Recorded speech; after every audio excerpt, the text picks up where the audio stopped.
और अगली बड़ी खबर का रुख करेंगे, जहां महाराष्ट्र में शिवसेना की 45 कैंडिडेट्स की पहली लिस्ट। एकनाथ शिंदे कोपड़ी भाजपा अखाड़ी से लड़ेंगे चुनाव। महायुति ने अब तक 144 नामों की घोषणा की है। बता दें कि शिंदे गुट की शिवसेना ने महाराष्ट्र विधानसभा चुनाव के लिए मंगलवार को देर रात 45 उम्मीदवारों की पहली लिस्ट जारी की है। मुख्यमंत्री एकनाथ शिंदे कोपड़ी भाजपा अखाड़ी से चुनाव लड़ेंगे। मुख्यमंत्री उदय सामंत को रत्नागिरी से टिकट दिया गया है। माहिम सीट से शिवसेना ने सदानंद शंकर सरवणकर को उम्मीदवार बनाया। इस सीट पर उनका मुकाबला महाराष्ट्र नवनिर्माण शिवसेना अध्यक्ष राज ठाकरे के बेटे अमित ठाकरे से होगा। महायुति ने अब तक 144 नाम की घोषणा की है। इसमें भाजपा के 99 और शिवसेना के 45 नाम हैं।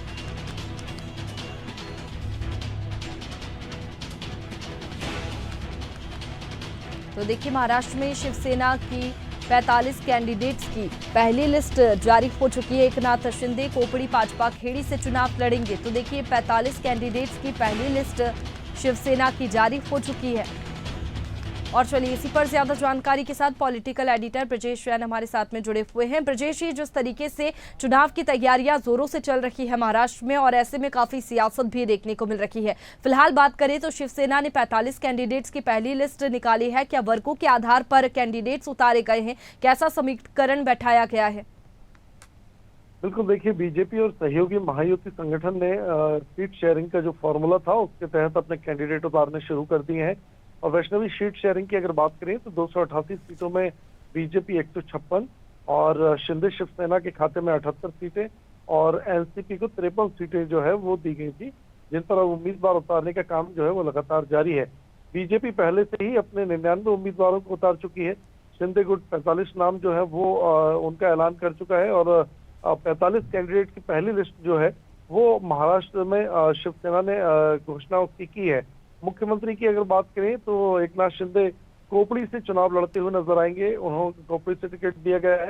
इसके साथ ही तमाम दिग्गजों की बात करें, अगर सदानंद शंकर जो है वो सवर्ण सीट से उम्मीदवारी जताते हुए नजर आएंगे। तमाम दिग्गजों के ऐलान, यहाँ पर नाम का ऐलान भी किया गया है। और बाकी की जो सीटें हैं उन पर भी नाम का ऐलान कल तक संभव है।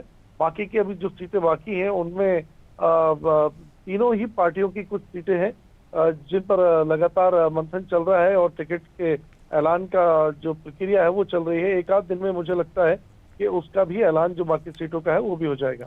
अब ब्रजेश, जिस तरीके से महाराष्ट्र में कह सकते हैं कि चुनाव समीकरण इस बार बहुत अलग है, और ऐसे में जो सियासत है वो भी देखने को मिल रही है, क्योंकि इससे पहले एक पोस्टर भी वायरल हुआ जिस पर काफी विवाद हुआ, बटेंगे तो कटेंगे। ये बात सीएम योगी आदित्यनाथ ने हरियाणा इलेक्शन में कही, और ऐसे में जब हमने देखा था एग्जिट पोल में भी, और कई बातें ऐसी सामने आ रही थी कि बीजेपी हरियाणा से हार रही है, लेकिन हारते हारते जीत गए।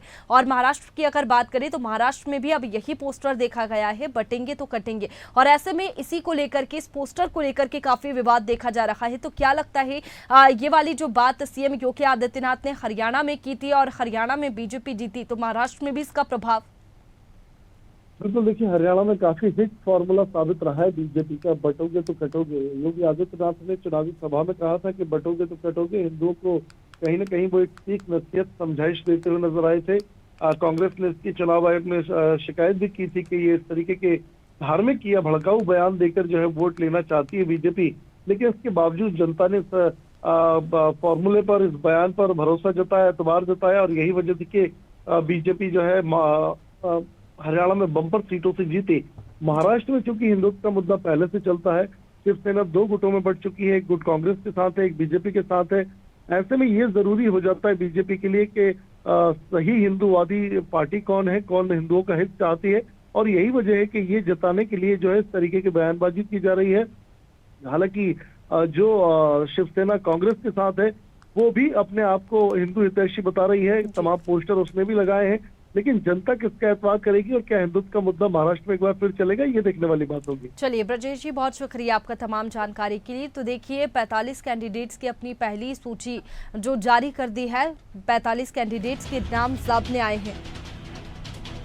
बता दें कि महाराष्ट्र में शिवसेना की 45 कैंडिडेट्स के नाम जो है वो सामने आ चुके हैं और ऐसे में काफ़ी सियासत देखने को मिल रही है, क्योंकि सीट शेयरिंग को लेकर के भी लगातार सियासत देखने को मिली थी। और अब जब नाम सामने आ रहे हैं तो ऐसे में देखने वाली बात होगी कि क्या कुछ नतीजे होते हैं और कौन से मुद्दे जो है वो महाराष्ट्र में उठाए जाते हैं।